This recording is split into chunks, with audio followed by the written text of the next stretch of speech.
ar mais um Dr. Cash, o nosso encontro quase que diário aqui no meu canal do YouTube, sempre com um grande time de profissionais que são expert em suas áreas de atuação para trazer com credibilidade informação para sua noite.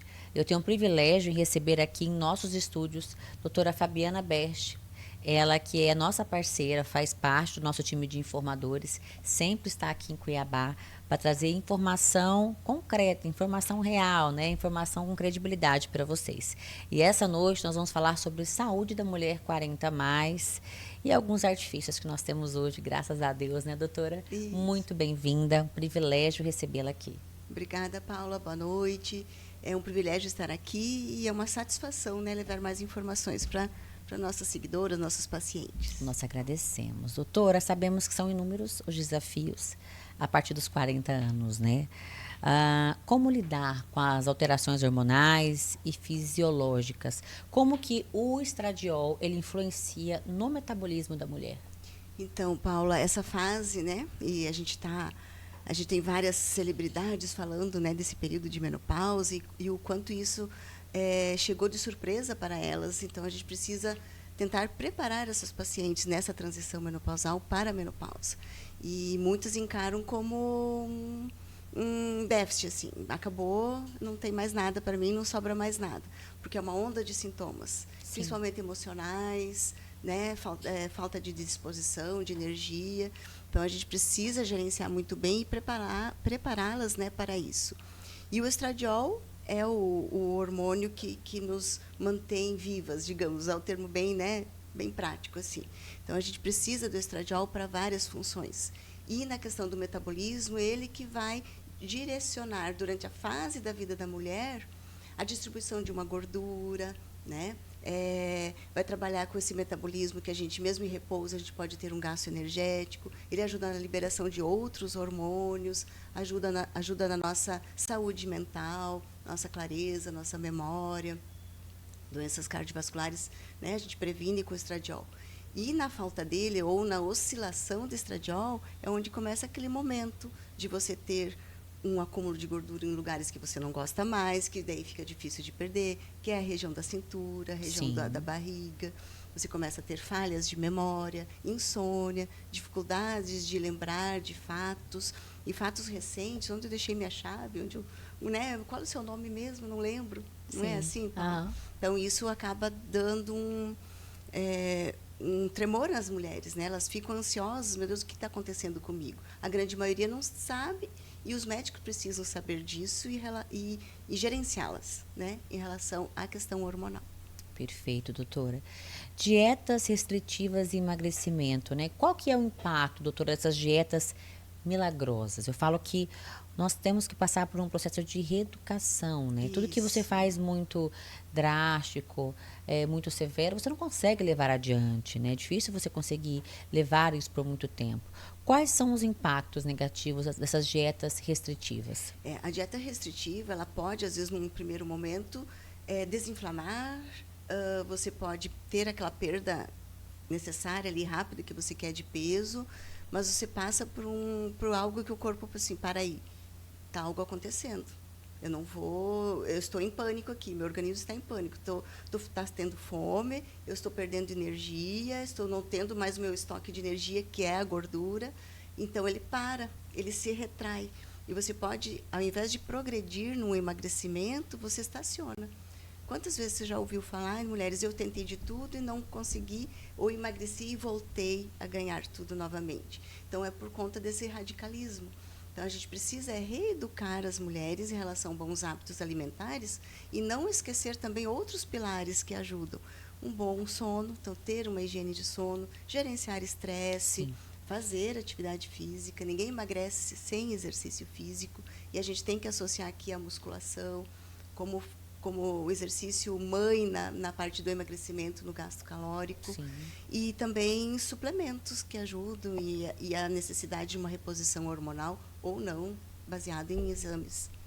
Por falar em terapia hormonal, né, e medicações, Como que essas terapias hormonais, doutora, elas auxiliam, né? E quais são os mitos, né, que nós temos em relação às terapias hormonais? Ainda existe, né, apesar de tanta informação que a gente passa para os telespectadores, que as pessoas hoje têm acesso através das redes sociais, mas ainda existe um certo preconceito, eu falo com as reposições terapias hormonais, né? É.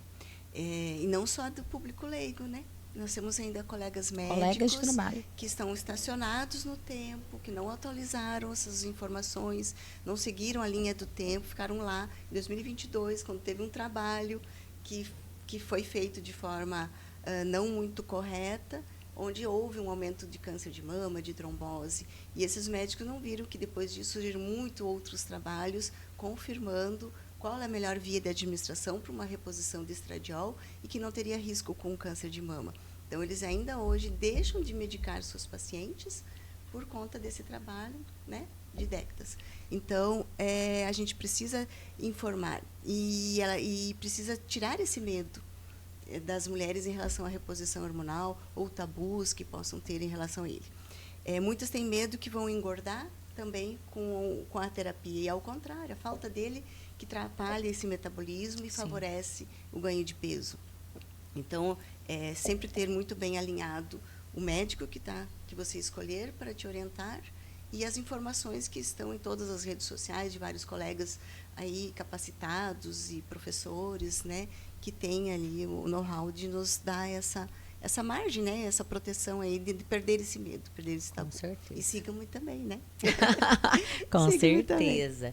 Nós temos uma novidade, né? A tirzepatida como medicamento de primeira escolha para a mulher na menopausa. Como que ela entra como aliado, doutora? Então, A Paula, famosa canetinha milagrosa, né? Tão isso, almejada por tantos, né? isso. Ela veio, né, o tirzepatida veio para nos auxiliar nessa perda de peso dessa fase, ou das mulheres que já estão em menopausa, que ganharam ali, né, ao longo dos anos o peso, e de uma forma mais segura, com menos efeitos colaterais que as outras, né, medicações que vieram. Então, a gente consegue trabalhar dose e resultados sem as pacientes sofrerem, sem passarem por uma restrição importante e sem náuseas, sem vômitos, às vezes elas perdem energia com outros tipos de medicamento. Então, esse a gente consegue alinhar bem. E na clínica a gente está tendo bons resultados com isso, associado às terapias injetáveis, numa fase inicial, depois a gente passa para as reposições orais de vitaminas e suplementos, o estímulo, né? Então, a gente está educando as pacientes e auxiliando no emagrecimento com tirzepatida. Então, uma medicação que veio aí muito importante para auxiliar nessa perda de peso. Fatores influenciadores, né, no emagrecimento, doutora.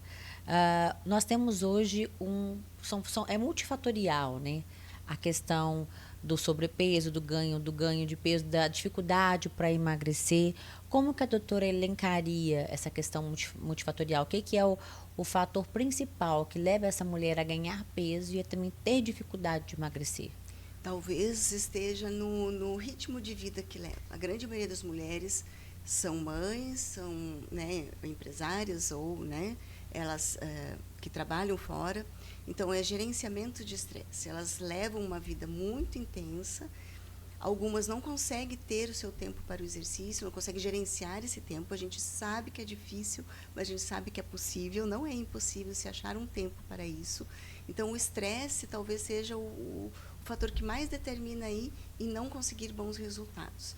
O estresse é a falta de exercício. A gente precisa, eu citei antes os pilares, a gente precisa ter sono adequado, gerenciar estresse, a parte de alimentação, uma reeducação. Então, a gente precisa ter a nutricionista ali a nosso favor, orientando essa dieta, e a gente precisa, sim, ter o médico orientando nas medicações que ajudam no emagrecimento e também nas suplementações para não perder massa magra, orientar o tipo de exercício, o melhor horário.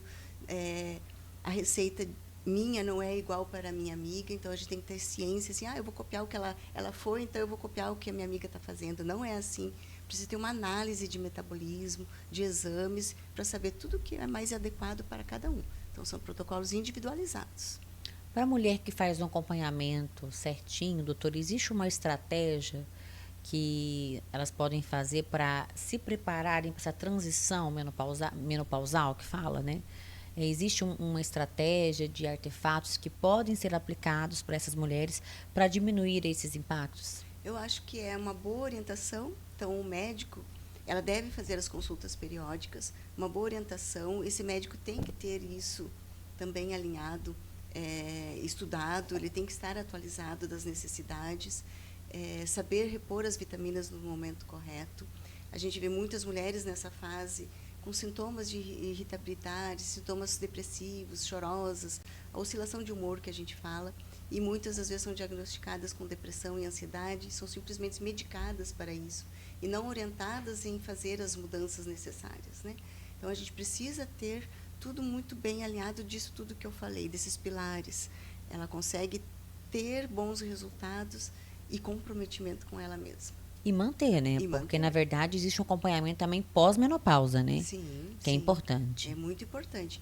A menopausa é um marco, né? A mudança da vida reprodutiva para a não reprodutiva. E a gente fala que vai para uma fase produtiva. Ela está mais madura, ela já está trabalhando, os filhos cresceram, saíram de casa, estudaram, então ela tem talvez mais tempo para isso. E ela precisa saber que é uma luta constante. A gente não pode hoje fazer e amanhã eu não vou fazer. Então, é uma luta diária, mas no momento que se torna rotina, ela vai sentir falta de não fazer o exercício, de não se alimentar bem. Então, acaba sendo algo penoso nos primeiros meses, mas prazeroso depois. Então, virar rotina não tem erro. Com certeza. A importância do exercício físico, né? A doutora sempre preconiza isso, né? Isso. Não existe milagre, não existe fórmula secreta, é um conjunto de fatores, né? E a atividade física entra como aliado principal nessa mudança e na vida que eu quero ter na minha menopausa, né? Eu escolho hoje como eu quero chegar na minha menopausa amanhã. Isso, então, eu acho que a gente sempre está conscientizando aqui, né, doutora? Você que é uma atleta, né? Corredora de maratona. É um exemplo para nós. Como conscientizar essas mulheres, doutora, sobre a importância, os benefícios que o exercício físico traz para elas, principalmente nessa fase dos 40 mais? Em primeiro lugar, eu trago o meu exemplo. Então, eu procuro sempre colocar em redes sociais, sigam-me, né? Vamos lá. Mas, assim, no dia a dia do consultório, a gente recebe muito, a maioria das pacientes chegam fadigadas, com cansaço crônico, sem disposição. Você vai olhar a parte de exames, de vitaminas, está tudo baixo. Então, eu não posso exigir uma atividade, quem não faz ainda atividade física, de uma hora para outra. Então, eu sempre digo, vamos alinhar, vamos te dar disposição, suplementando vitaminas, organizando aqui teu terreno biológico, organizando a casa, sim, mas já vai pensando que o exercício físico, principalmente a musculação, mesmo não gostando, faz parte do receituário médico e você tem que começar a pensar que você vai ter que fazer. Então, a gente não exige de uma hora para outra. Primeiro, eu dou a disposição, eu melhoro a vontade dela, faço ela dormir melhor, melhoro toda essa parte para depois, agora sim, chegou a hora de você começar a fazer exercício. E começa aos poucos. Muitas dizem, doutora, eu não gosto de academia, posso fazer algo em casa? O algo em casa é difícil, porque você não tem alguém ali, né, de olho em você. Mas é importante, não dá... A gente atende muitos pacientes que moram no interior, fazendas, né? Então, faça em casa. Tem vídeos em YouTube que ajudam, né? Tem vídeos ali. Mas é importante, então, assim, a musculação, quem não gosta é aquele medicamento que você tem que tomar mesmo não gostando. Todo mundo faz tratamento de algum remédio que não gostou, mas faz, porque é importante para a saúde. Exato. Então, a musculação é a mesma coisa.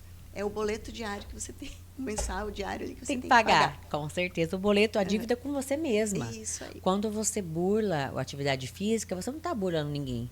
A única prejudicada nessa história é você mesma. Tá enganando. Né? É você que está se enganando. Além do exercício físico, nós temos o sono, o estresse, a saúde mental, que vem aí afligindo muitas mulheres. Nós temos uma era de mulheres doentes, né, doutora? Os níveis de estresse altíssimos, várias doenças mentais vêm assolando as mulheres. Quais são os impactos, né, desses fatores nesse processo, tanto de emagrecimento quanto menopausal? A parte... Eu acho que o que mais impacta é que as mulheres começam a partir daí é a falta do sono, é o despertar da madrugada. Por que o nosso sono vai diminuindo conforme a gente vai ficando mais velho? Por questões hormonais mesmo, a questão do estrogênio e da Que progesterona. jovem dorme tanto, Dorme. né? E a questão hormonal aham. é ligado diretamente à questão do hormônio, do estradiol e da progesterona. Tanto que a progesterona, a melhor forma de administração é a via oral, porque o metabolismo dela faz ter efeitos GABA, que a gente fala, que é do relaxamento para você dormir. Então, quem toma progesterona de dia fica torporosa o dia todo. Então, a recomendação é à noite. E está relacionado mesmo a isso, ao despertar, ou a dificuldade de dormir, de pegar no sono. Então, a gente tem estratégias na parte da reposição, quando isso é confirmado, né, por exames, e também suplementos.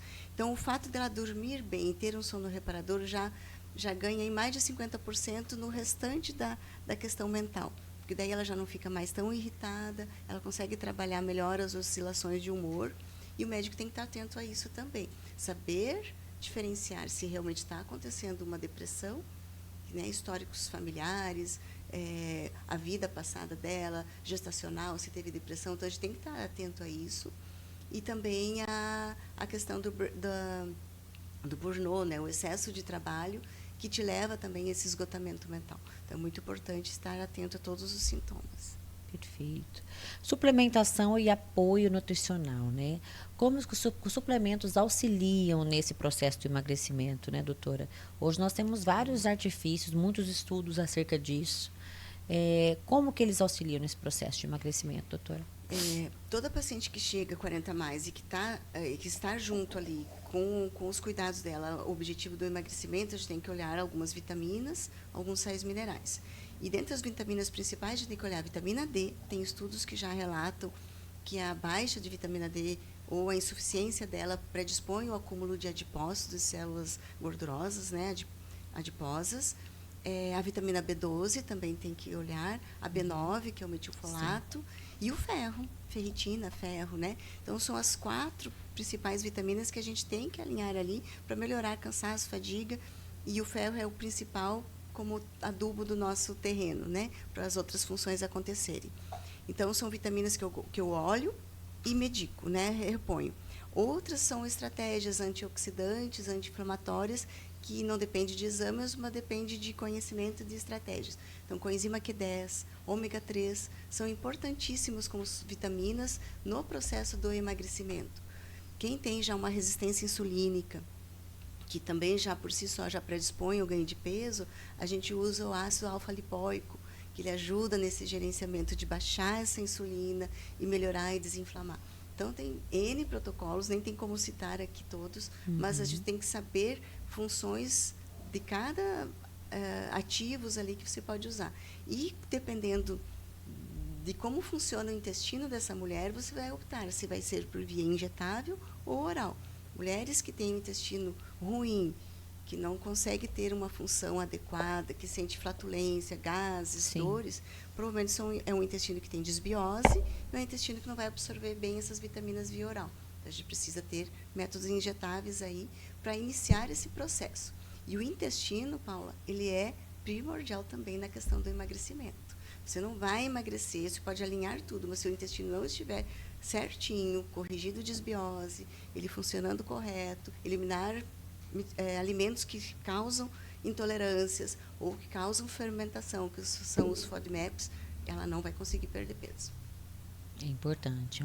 São vários fatores que, se bem acompanhado, a gente consegue deixar tudo reguladinho, né? O nosso organismo, o nosso corpo é uma máquina perfeita, né, doutora Fabiana? Não tem segredo. Ajustar ali os detalhes.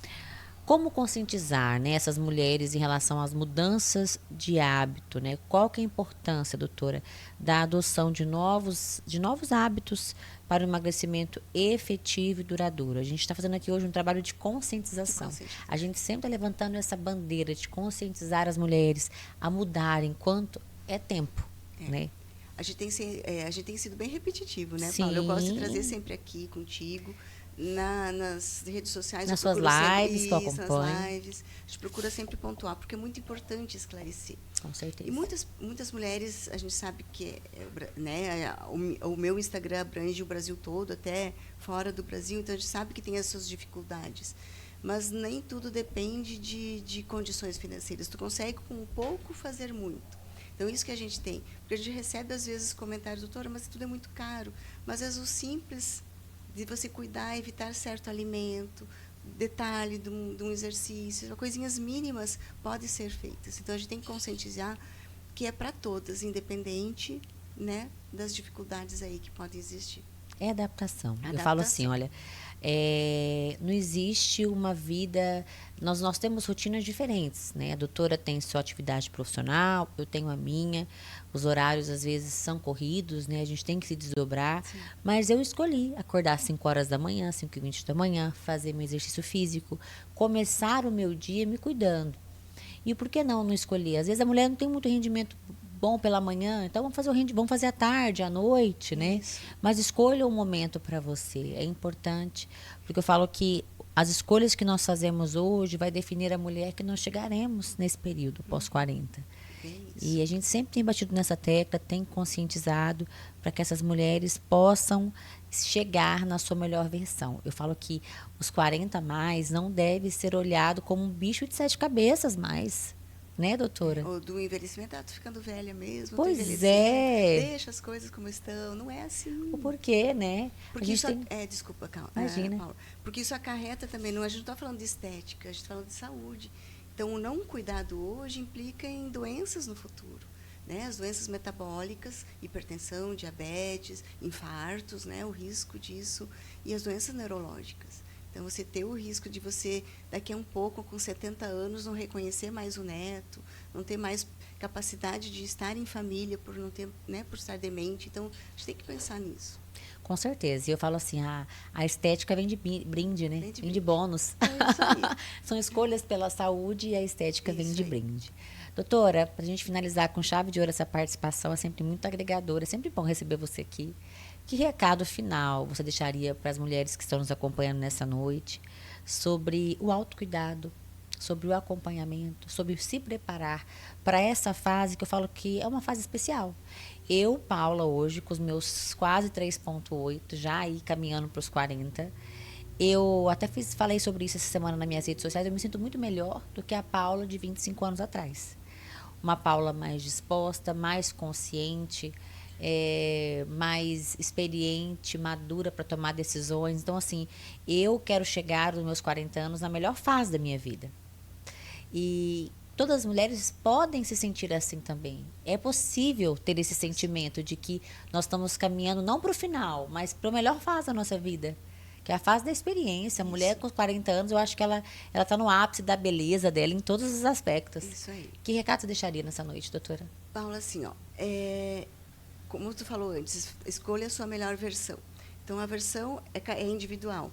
Eu estou bem com esse meu corpo? Tranquilo. Mas, assim, veja o quanto isso vai te favorecer no futuro em relação à sua saúde. Então, escolha os caminhos corretos, encontre um profissional, seja nutricionista, seja um médico, que vá te ajudar num processo. Faça o esforço inicial, porque o restante ele vai vir de boa, assim, ele vai acontecer. Então, eu acho que vale a pena, nós temos muito pela frente, e como você falou, eu, quase 5,3. Eu com 52 não anos. Não parece, doutora. Você é minha fonte de inspiração, né? Porque eu não corro maratona, gosto de correr, mas estou longe de chegar no seu nível. Mas você é minha inspiração. Quero chegar bem como você. Então, né? eu me encontro também na minha melhor fase, porque tem maturidade, a parte profissional, né? Eu ainda tenho filhos pequenos, então isso não é uma dificuldade ali no meu dia a dia. Então, com certeza, hoje eu estou bem melhor. Até se olhar alguma foto, né, Paula? Se olhar lá atrás, de 20 anos, a gente está com aspecto também, até o olhar melhor, tudo, né? Então, façam, vale a pena. Com certeza.